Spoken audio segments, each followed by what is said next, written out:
Mobil ini saat ini menjadi EV terkecil yang diperkenalkan oleh Toyota di Indonesia. Kalian penasaran? Mari kita bahas.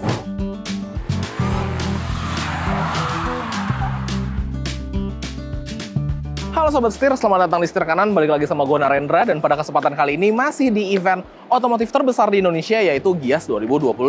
Kali ini gue lagi ada di booth-nya Toyota, karena di sebelah gue ada sebuah kendaraan baru dari Toyota di showcase di booth-nya Toyota. Ini adalah Toyota Urban Cruiser BEV.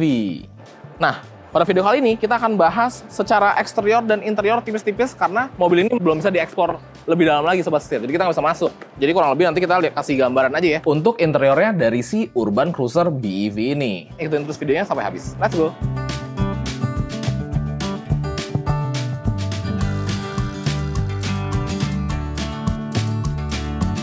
Nah, mobil ini sebenarnya memang bisa dibilang memiliki kembaran nih Sobat Setir. Kembaran dari Toyota Urban Cruiser ini adalah Suzuki e-Vitara, karena kerjasama yang baik antara Suzuki dan Toyota melahirkan beberapa kendaraan yang memang saling sharing nih Sobat Setir, seperti itu.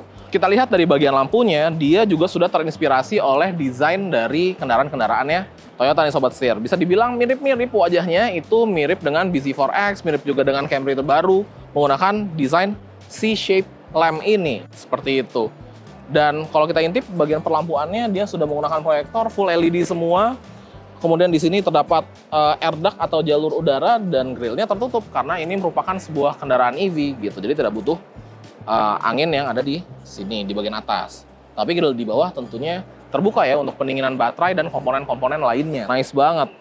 Dari wajahnya sih ganteng banget ya. Dan kalau kita lihat kap mesinnya, dia ada lekukan-lekukan memberikan kesan kokoh dari mobil ini. Sekarang kita geser ke bagian samping. Yuk, bergeser ke bagian samping, mobil ini memiliki dimensi yang nggak begitu besar memang. Lumayan kompak. Mobil ini memiliki panjang di 4285 mm, lebarnya di 1800 mm, dan tingginya di 1640 mm. Untuk wheelbase-nya di 2700 mm. Dan kalau kita lihat di bagian samping, dari segi atapnya dia melandai semakin ke belakang tuh semakin rendah. Serta di bagian bawah sini, bagian pintu, terdapat cladding-cladding plastik yang desainnya tuh tebel-tebel, nice banget. Dan kalau kita lihat, dia juga terdapat aksen-aksen plastik di bagian fendernya, Sobat Setir. Nah, di bagian samping sini terdapat badge BEV atau Battery Electric Vehicle. Dan bagian gagang pintunya, yang di bagian pintu belakang, ini tuh dia posisinya clean, jadi ada di bagian atas ini. Menarik nih. Nah, kalau kita geser ke bagian bawah, kita bahas velgnya. Desain dari velgnya sendiri juga nice banget. Dia semi tertutup, perpaduan antara warna hitam dan warna silver.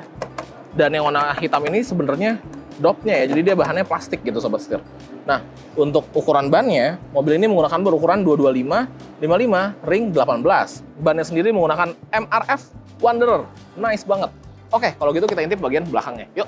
Setir Kanan dengan 50 outlet mobil bekas. Jaringannya luas. Setir Kanan.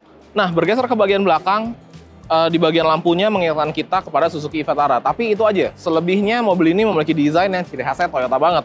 Kayak contohnya di bagian tengah tentunya ada logo Toyota. Kemudian di sini ada badge Urban Cruiser, yaitu model dari mobilnya. Nah, kalau kita lihat di bagian atas ada shark fin antena, high mount stop lamp, rear defogger, rear wiper juga, lengkap semuanya. Dan untuk lampunya desainnya memang dia menyambung seperti ini ya, kayak dibalut mika plastik bening kayak gini nih Sobat Setir.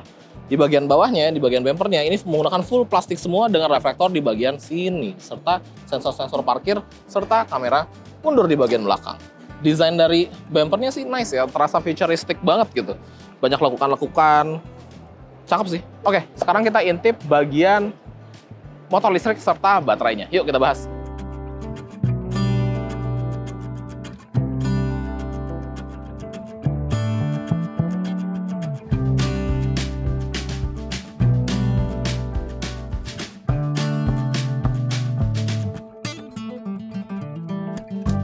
Nah, ngebahas mengenai spesifikasinya, sayangnya mobil ini memang belum ada spesifikasi resminya di Indonesia. Tapi untuk versi yang di luar negerinya, mobil ini memiliki dua opsi baterai nih Sobat Setir. Ada yang 49 kWh dan 61 kWh. Nah, untuk opsi 49 kWh berpergerak roda depan, tenaganya itu di 144 horsepower. Lalu untuk yang 61 kWh, penggerak roda depan juga, tenaganya di 174 horsepower. Nah, untuk 61 kWh all-wheel drive, tenaganya di 184 horsepower, karena terdapat motor tambahan 48 kW kurang lebihnya di bagian belakang. Nah, untuk range-nya, di varian 49 kWh front wheel drive itu memiliki range di 300 km kurang lebihnya Sobat Setir. Sedangkan untuk yang 61 kWh front wheel drive itu di 400 km. Dan untuk varian yang 61 kWh all wheel drive itu di 350 km. Namun kembali lagi itu merupakan asumsi karena itu bukan spek Indonesia, itu adalah spek yang ada di luar negeri. Jadi kemungkinan besar nanti ketika masuk Indonesia memiliki spesifikasi yang berbeda juga, yang dimana sudah dipertimbangkan untuk kebutuhan masyarakat Indonesia. Seperti itu.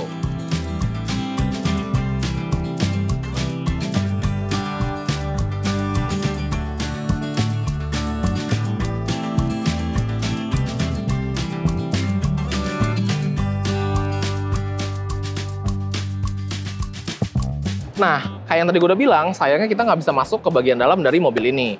Namun, kita bisa intip-intip nih kurang lebihnya Sobat Setir. Karena untuk kaca filmnya sendiri kan dia bening ya, jadi kita bisa langsung melihat ke bagian dalam. Nah, di bagian dalam kurang lebih warna interiornya itu dipadukan oleh dua warna, yaitu warna hitam dan warna coklat. Baik di bagian dashboard maupun di bagian joknya juga.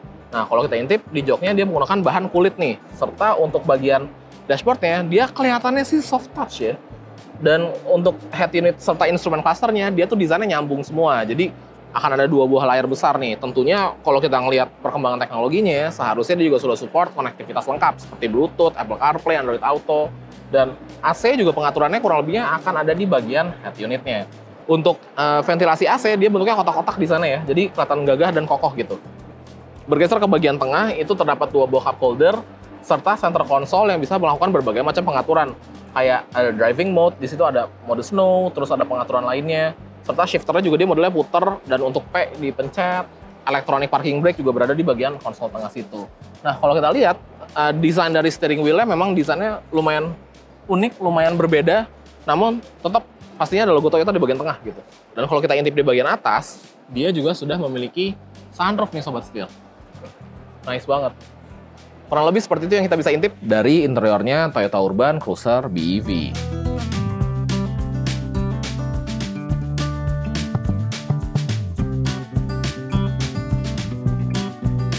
Nah Sobat Setir, sekian first impression dari Toyota Urban Cruiser BEV. Sebuah kendaraan full listrik dari Toyota yang memiliki dimensi kompak namun memiliki layout SUV crossover seperti ini, yang dimana kemungkinan besar kalau masuk Indonesia akan menghebohkan dunia otomotif Indonesia nih, karena memang memiliki layout favoritnya masyarakat Indonesia, yaitu SUV crossover seperti ini. Apalagi dia full listrik, apalagi dia Toyota. Jadi udah kayak perfect combo banget nih untuk market Indonesia. Nah, nggak tahu nih kalau menurut Sobat Setir gimana? Tulis di kolom komentar di bawah. Oke, kalau gitu jangan lupa untuk klik like, komen, dan subscribe, serta follow TikTok dan Instagram kami di @setirkanan_official. Gue Narendra. Sampai ketemu lagi di video selanjutnya. Salam setir kanan.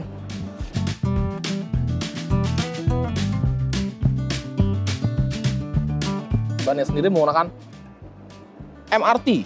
Oh, sorry. 1, 2, 3. Dan kalau kita intip ke bagian atas, dia juga sudah memiliki... Bentar ya.